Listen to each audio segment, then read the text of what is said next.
I am talking to you in front of the fireplace in the main living room of the Castelia Foundation. I am not speaking to you from a room of the 20th century. I am surrounded by objects and furnishings which would be more at home to a person from more ancient centuries, or perhaps from Oriental countries of the present time. The room is lit by candlelight. There are no chairs or tables, but colored mattresses, cushions. On the walls there are tapestries of faraway events and places. As I look out the window, I see lawns, fountains, a meditation house shrouded by pine trees, and behind it a meditation garden. This is the home of the Castelia Foundation, a center for research on the scientific and religious implications of consciousness-expanding drugs. This is a serene and beautiful place, inhabited by serene and serious-minded people who are dedicating their lives and their energies to expanding their consciousness and harmonizing with the energies inside and outside of their bodies. The situation here is not completely serene at the moment because this quiet island is under siege for the last few days, the last few weeks, the last few months. This peaceful surrounding has been surrounded by government agents, wiretappers, anxious and angry politicians. Why should this be? The reason for this siege of serenity is because I've gotten myself in trouble. I'm in trouble because I know too much. A few years ago, quite by accident, perhaps, I stumbled on the Philosopher's Stone. I had the veil of illusion pulled back and was confronted by the many levels of energy, the many realms of consciousness which are available to man. I opened the Pandora box of multiple reality.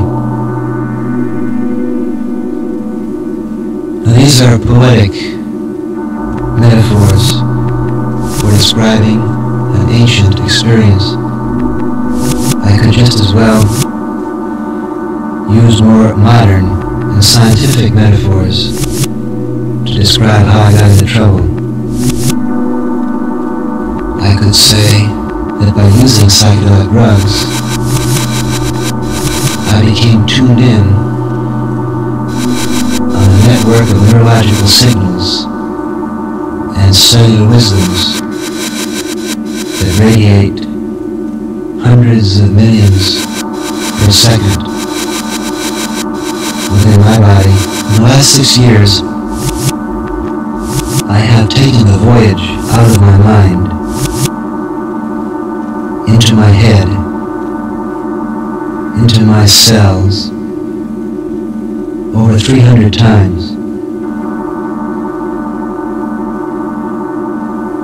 Each time I have made this voyage, I have tried to communicate it to fellow voyagers and to my fellow men.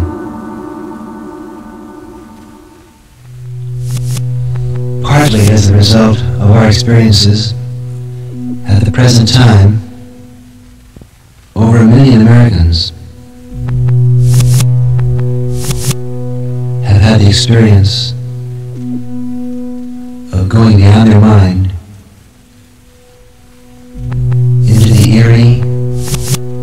shifting, pulsating world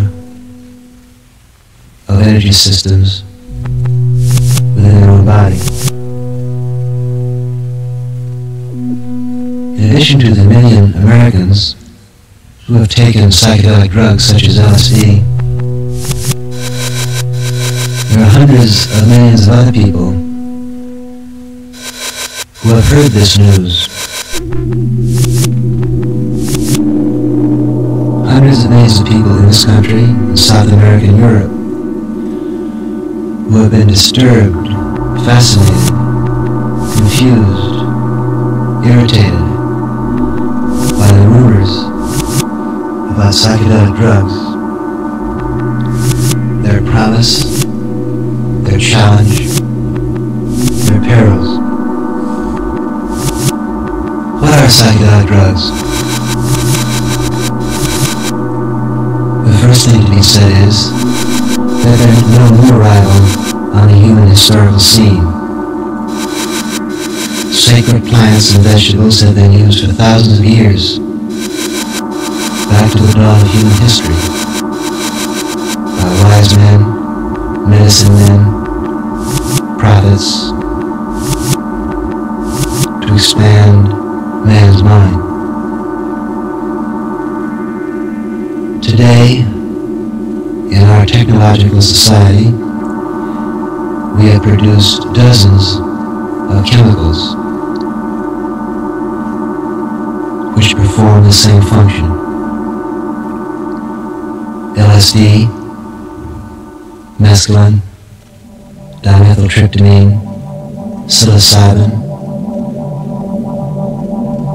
There's a long litany of psychedelic chemicals, all of which, interestingly enough, are based on organic or botanical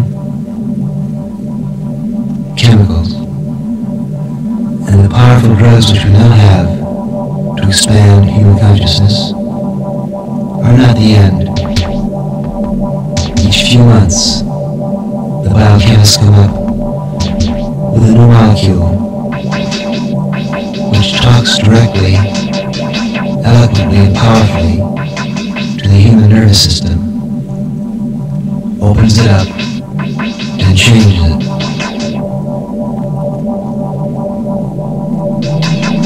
What do these ancient plants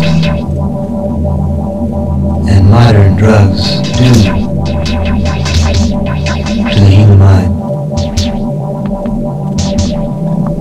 They expand consciousness. What is consciousness? Consciousness is energy which is received and decoded by a physiological structure. There is many levels of consciousness available to the human being, as there are structures, anatomical organs inside the body for decoding different sorts of energies. Specifically and statistically, there are hundreds of levels of consciousness whirling around inside your nervous system and your cellular systems, each one a universe unto itself, with its own meaning, its own dialect, its own politics, its own ecstasies, its own terrors, its own concepts of union and disillusion.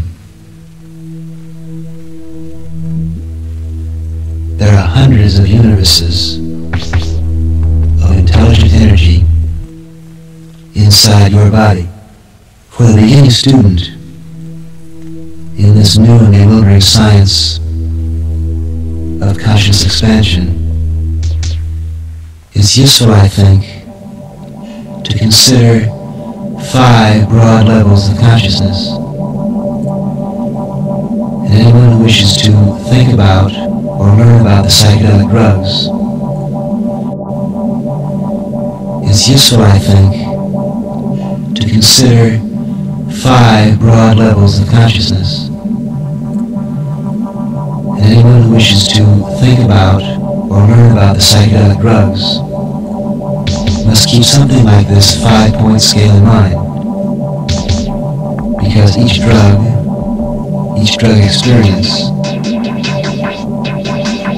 energizes and triggers off different levels of consciousness. The 5 levels of consciousness that I suggest you learn and eventually learn to use are sleep, symbolic consciousness,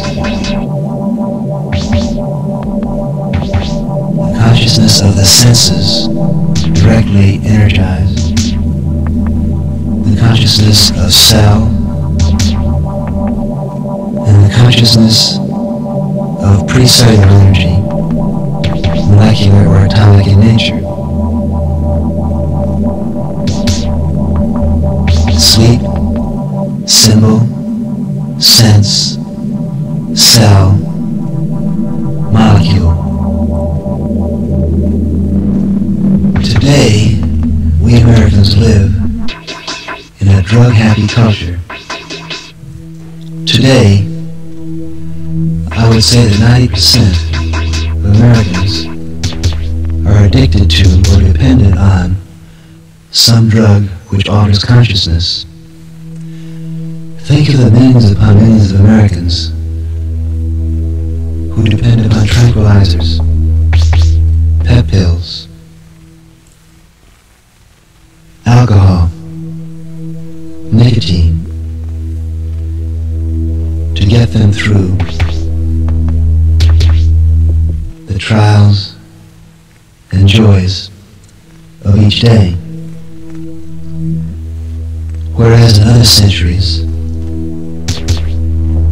men debated and fought over symbols, the cross or the crescent, or which version of the Bible you read. Today, our biggest industries and our most vicious political quarrels seem to be generated by which drug do you use in order to make sense of the politics of conscious expanding drugs or consciousness contracting drugs. You must understand how specific drugs trigger off different levels of awareness. All of you know what happens when you take a heavy dose of a narcotic or of alcohol. You fall into a stupor. You escape into sleep. All of you know what normal symbolic consciousness is. We think of ourselves as human beings with tangible organs such as ears and fingers, and eyes and feet. Actually, the human body is a collection of trillions of cells. Each cell in your body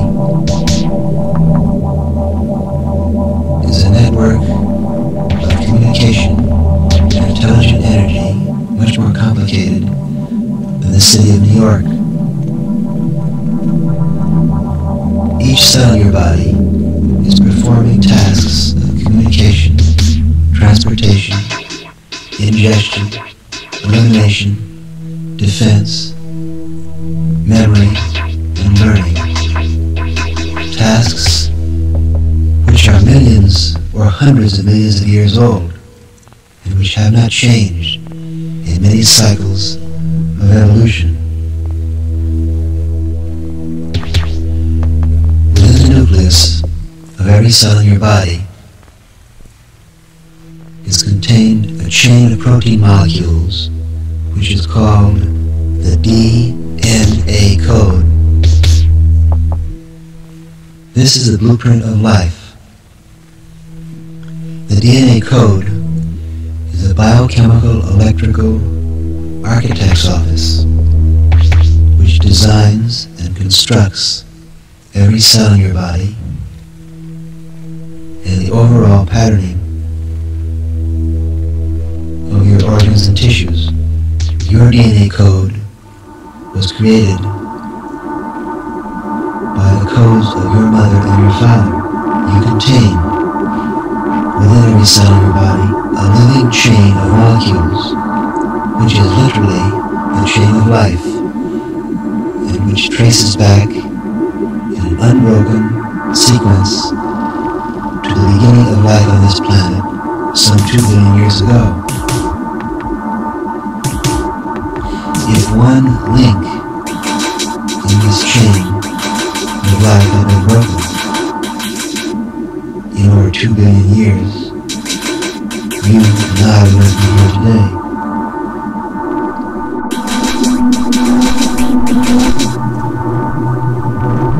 During psychedelic sessions with drugs such as peyote, mescaline, psilocybin, and LSD, consciousness can contact the evolutionary wisdom which resides inside your cells, make connection with a living time machine which pulsates inside each cell. During the typical psychedelic drug session, the subject reports being tumbled through a compressed history of evolution. At 1 second, you lie pulsating as a single cell. In the next second,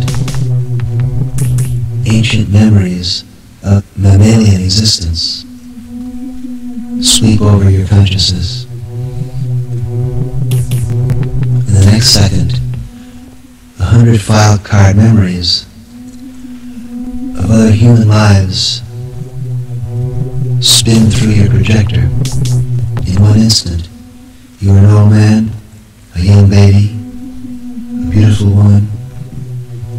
Here is an eerie science fiction world, impossible to describe in words. It's as though God has taken you by the hand and led you through the door of sleep, through the door of symbol, through the door of senses, into the heart of his workshop, relentless, timeless tissue machinery, clicking, unfolding, changing, spinning out organic forms, constantly evolving. The most powerful of the psychedelic lenses presently available to us, and the most powerful experience which has been described in human history, is the 5th level of consciousness. The universe of pure energy, vibration, pulsating rhythms, far older, far more powerful, far wiser than the cell, are those energies, molecular and atomic, which lay at the far outskirts of human awareness. During any 1 second of an LSD session, consciousness can whirl through all 5 levels: sleep, symbol, sense, cell, and soul.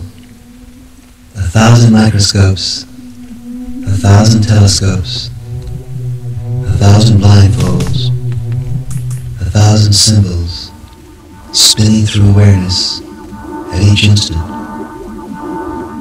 All 5 levels: sleep, symbol, sense, cell, and soul. 1,000 microscopes, 1,000 telescopes, 1,000 blindfolds, 1,000 symbols spinning through awareness at each instant. The LSD experience cannot be understood as anything but a philosophic confrontation. What is real in this spinning universe of realities of varying space and time dimensions?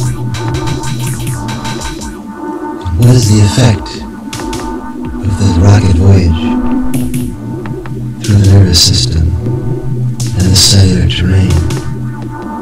Terror, reverence, cosmic laughter, awe, ecstasy, but mainly confusion. The average American is no more equipped to confront and understand the energies which reside inside his body than a week-old baby is able to understand and use a computer. You are the week-old baby, and the computer is your brain. At the present time, the human race finds itself at a paradoxical evolutionary crossroad. There now exists a plenitude of molecules, psychedelic drugs, and chemicals which can dramatically accelerate and expand consciousness. But where is the wisdom and the technical know-how to understand and control these potentialities?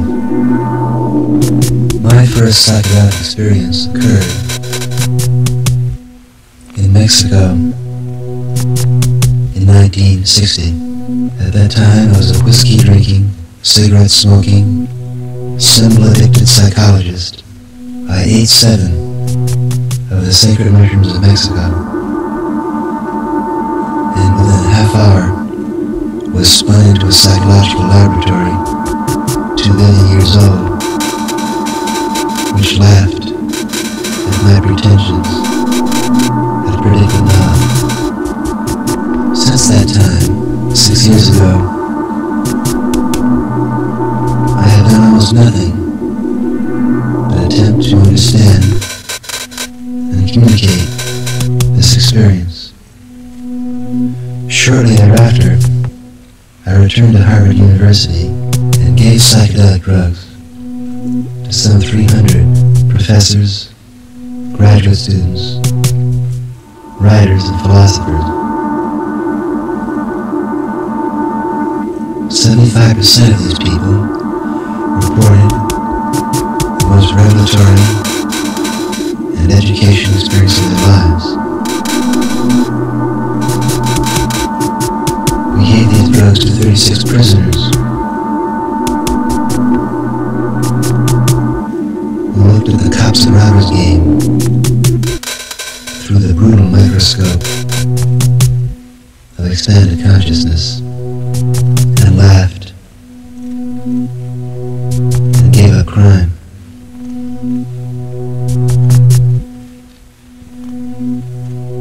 We gave these drugs to over 200 professional and religious people, 2/3 of whom reported the deepest religious experience of their lives. With each single case of a person taking LSD, however positive, generated 100 rumors, for the most part negative. Our society materialistic, technological, symbol addicted,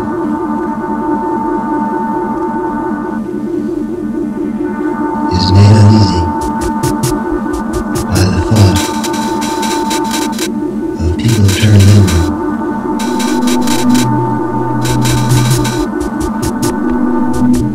Drugs,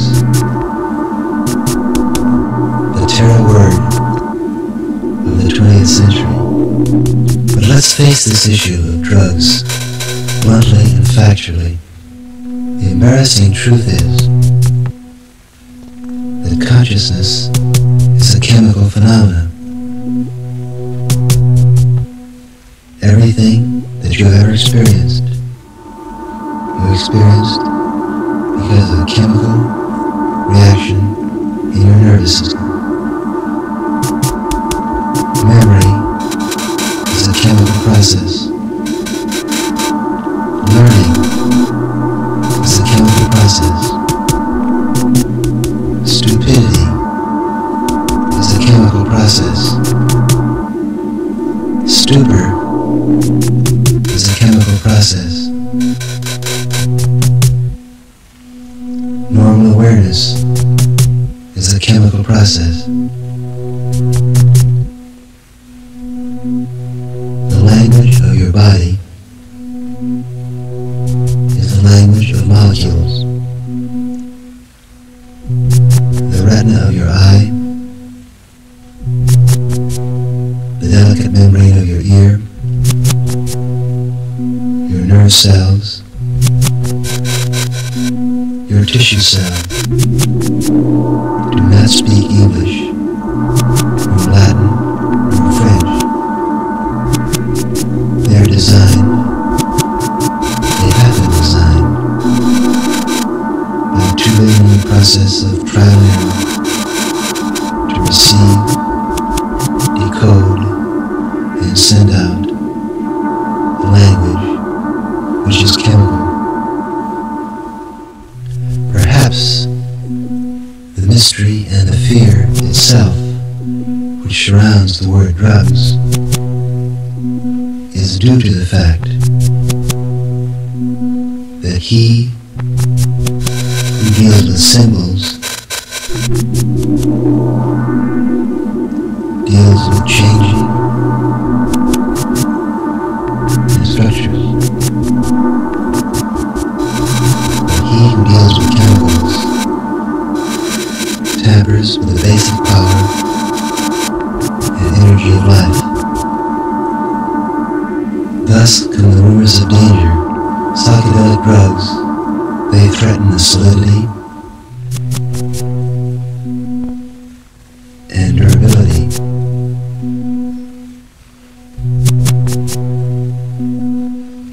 of our stereotypes. But that's all they endanger. The facts of the matter are that psychedelic drugs, such as marijuana, peyote, and LSD, are not addictive. It's the blindfolds and the escape drugs that are addictive. Neither do these drugs incite to crime, heroin, and alcohol are the triggers to antisocial behavior. The man with a microscope in his eye may be confused. He may stumble.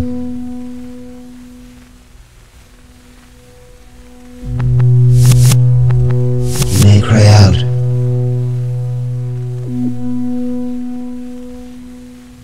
In ecstasy or alarm.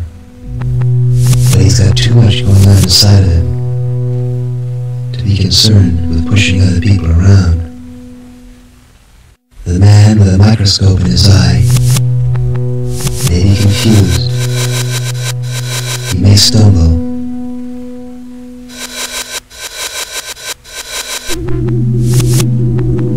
He may cry out.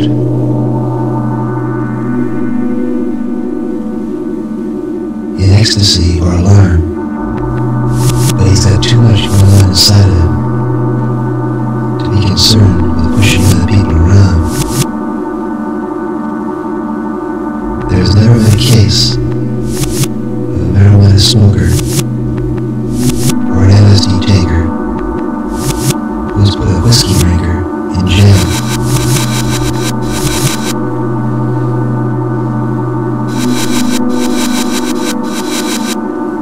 These days,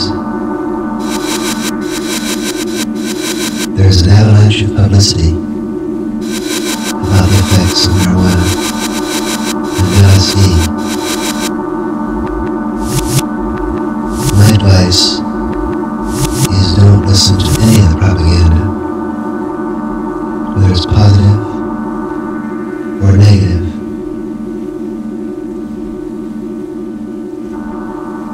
Don't believe what you read in the papers, and don't listen to general statements. In this time of hysteria and crisis, you must do what men have always done in such times. Listen to your friends and trust your own judgment.